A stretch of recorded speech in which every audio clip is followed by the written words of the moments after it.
Hello दोस्तों। आज मैं एक 2003 में रिलीज हुई हॉरर और थ्रिलर मूवी सीरीज का फर्स्ट पार्ट एक्सप्लेन करने वाला हूँ। एक्सप्लेनेशन स्टार्ट करने से पहले अगर आपने इस चैनल को सब्सक्राइब नहीं किया है तो पहले चैनल को सब्सक्राइब कर लीजिए ताकि चैनल पर आने वाली सभी लेटेस्ट मूवीज के नोटिफिकेशंस आप तक सबसे पहले पहुंच जाए। So let's begin with our today's movie Wrong turn.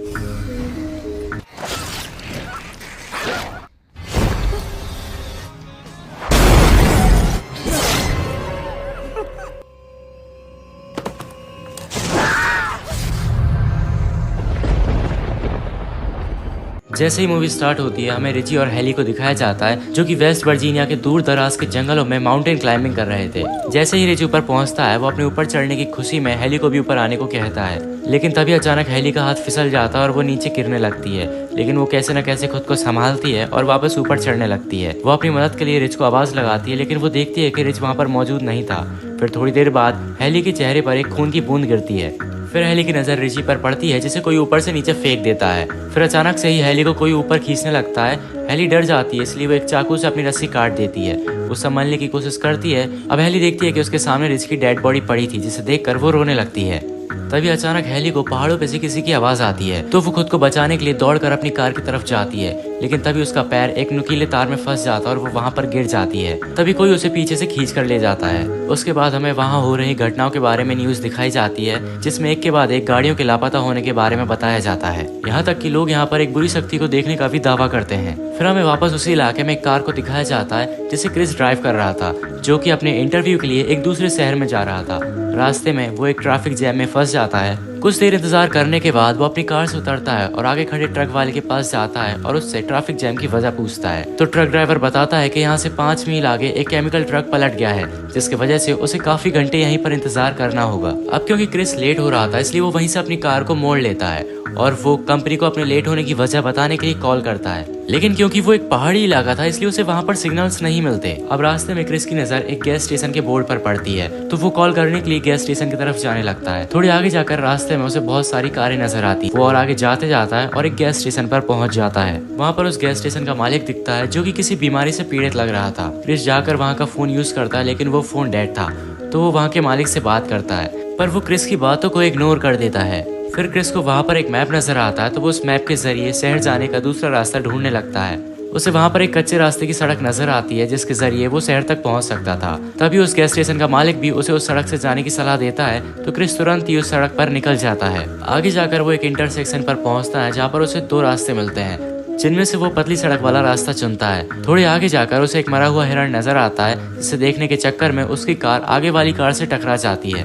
उस एक्सीडेंट में दोनों कारों को काफी डैमेज आया था। क्रिस खुद को संभालते हुए बाहर निकलता है और सामने वाली कार के लोगों से माफी मांगता है। क्रिस कहता है कि वो उनकी कार में हुए डैमेज का पैसा चुका देगा और उनसे पूछता है कि उन्होंने बीच रास्ते में कार क्यों खड़ी की थी। तो फ्रेंसिन कहती है कि किसी ने रास्ते में ये नुकीले तार लगा दिए थे जिसकी वजह से उनकी कार का एक टायर फट गया। उनमें से एक लड़की गैस स्टेशन वापस जाकर कॉल करने को कहती है पर क्रिस उनसे मना कर देता है क्योंकि वहाँ का फोन डेड था। फिर वो लोग पैदल ही आगे जाते हैं इवान और फ्रांसिन को छोड़कर, जो कि वहाँ पर कार के पास ही रुकते हैं। थोड़े आगे जाकर उन्हें वहाँ पर एक नेवले की डेड बॉडी मिलती है जिसे देखकर ऐसा लगता है जैसे किसी ने उसे बीच में से काटकर फेंक दिया हो। ये लोग थोड़े और आगे जाते हैं तो वहाँ पर कारों के टायर्स जल रहे थे। क्रिस को वहाँ पर खतरे का एहसास होता है लेकिन वो सबको आगे बढ़ने के लिए कहता है। वहीं हमें इवान और फ्रेंसिन को दिखाया जाता है। इवान को झाड़ियों में से कुछ आवाज आती है तो वो वहाँ पर देखने जाता है। थोड़ी देर बाद फ्रांसिन भी उसके पीछे जाती है क्योंकि वो वापस नहीं लौटा था। थोड़े आगे जाकर फ्रांसिन को इवान का जूता मिलता है। थोड़े और आगे जाकर फ्रांसिन को इवान का कटा हुआ कान नजर आता है। फिर अचानक से पीछे से कोई उसे पकड़कर उसे मौत के घाट उतार देता है। फिर हमें बाकी चारों को दिखाया जाता है जो कि मदद के लिए रास्ते पे और आगे जाते हैं। आगे जाकर उन्हें एक अबंडन घर मिलता है तो वो मदद मांगने के लिए उस घर के अंदर जाते हैं। घर के अंदर पहुंचकर उन्हें ऐसा लगता है जैसे उस घर को काफी सालों से साफ नहीं किया है। जैसे ही क्रिस फ्रिज का दरवाजा खोलता है उसे फ्रिज के अंदर बहुत सारे इंसानी शरीरों के डब्बे मिलते हैं। जैसी को वहाँ पर वही नुकीली तारें मिलती हैं जिनकी वजह से उनकी कार का टायर फट गया था। ये सब देखकर वो चारों वहाँ से भागने लगते हैं लेकिन क्रिस गेट से देखता है कि एक गाड़ी उसी घर की ओर आ रही है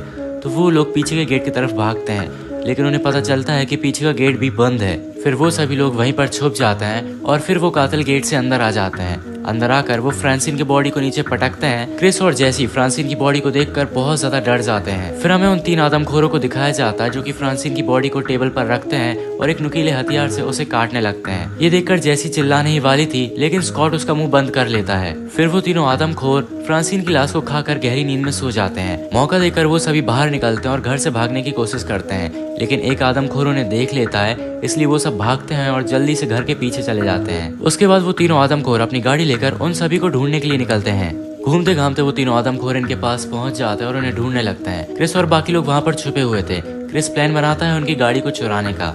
वो उन सभी का ध्यान अपनी तरफ करने की कोशिश करता है, लेकिन एक आदमखोर उसे गोली मार देता है। तभी स्कॉट भी जंगल की तरफ भागता है, जिससे कि वो तीनों उसके पीछे जाने लगते हैं।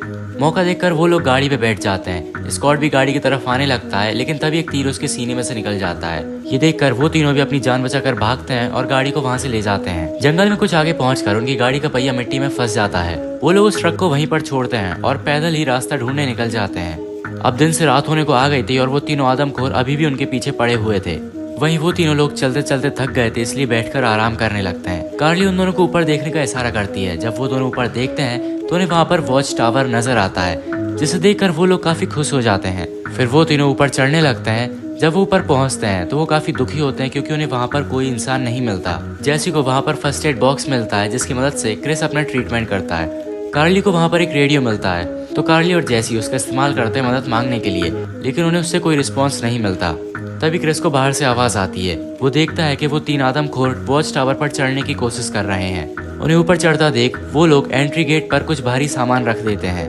उसके बाद कार्ली फिर से रेडियो का इस्तेमाल करती है किसी को सिग्नल भेजने के लिए, लेकिन तभी वो आदमखोर रेडियो का वायर तोड़ देते हैं और वॉच टावर को आग लगा देते हैं। अब खुद को बचाने के लिए कार्ली एक बॉक्स से वॉच टावर की खिड़की को तोड़ देती है। फिर वो लोग खुद को बचाने के लिए एक पेड़ पर कूद जाते हैं। वो तीनों आदमखोर उन्हें देख लेते हैं और उस पेड़ पर चढ़ने लगते हैं, तो वो तीनों भी एक पेड़ से दूसरे पेड़ पर जाते हैं। एक आदमखोर कार्ली के बहुत करीब आ जाता है और एक कुल्हाड़ी से उसके चेहरे पे वार कर देता है, जिससे कि कार्ली के चेहरे के 2 टुकड़े हो जाते हैं। क्रिस और जैसी उन आदमखोरों से बच जाते हैं। फिर अगले दिन का सीन दिखाया जाता है, जहाँ पर क्रिस को एक पुलिस की कार वहां से जाती हुई नजर आती है। वो उस कार के पास जाता है और पुलिस से मदद मांगता है, लेकिन तभी एक तीर पुलिस की आंख में लग जाती है। क्रिस देखता है कि वो आदमखोर वहां पर आ गए हैं, तो वो कार के नीचे छुप जाता है। वो आदमखोर उसे चारों ओर ढूंढता है और फिर नीचे झुकता है, लेकिन उसे वहां पर क्रिस नहीं मिलता। हालांकि वो आदमखोर जैसी को पकड़ लेते हैं। फिर हम देखते हैं एक वन आई नाम का आदमखोर जैसी को मारने वाला होता है, लेकिन तभी उसे गाड़ी की आवाज आती है, तो वो गेट के पास जाता है। तभी क्रिस कार को घर के अंदर ले आता है और उस आदमखोर को कुचल देता है। गाड़ी से निकलकर वो एक दूसरे आदमखोर को भी एक नुकीली चीज से मार देता है। उसके बाद क्रिस जैसी को छुड़ाने लगता है, लेकिन तभी एक दूसरा आदमखोर आता है और क्रिस पर हमला कर देता है। क्रिस को मरता हुआ देख जैसी एक नुकीला हथियार उठाती है और उस तीसरे आदमखोर को भी मार डालती है। उसके बाद क्रिस और जैसी घर के बाहर निकलते हैं और उस कार में रखे हुए फ्यूल टैंक पर फायर करते हैं, जिससे कि वो पूरा घर ब्लास्ट हो जाता है। उसके बाद वो तीनों उनका ट्रक लेकर वहां से निकल जाते हैं। वो वापस उस गैस स्टेशन के पास पहुंचते हैं। उस ट्रक को आता हुआ देख गैस स्टेशन का मालिक अपना गेट बंद कर लेता है। क्रिस गाड़ी से उतरता है और उस मैप को फाड़ देता है। उसके बाद वो लोग वहां से निकल जाते हैं और इसी के साथ यहीं पर ये मूवी एंड होती है। Hope you enjoyed this video. For more such videos subscribe to our channel and press the bell icon, और हमें कमेंट करके जरूर बताएं कि आपको इस मूवी की स्टोरी कैसी लगी।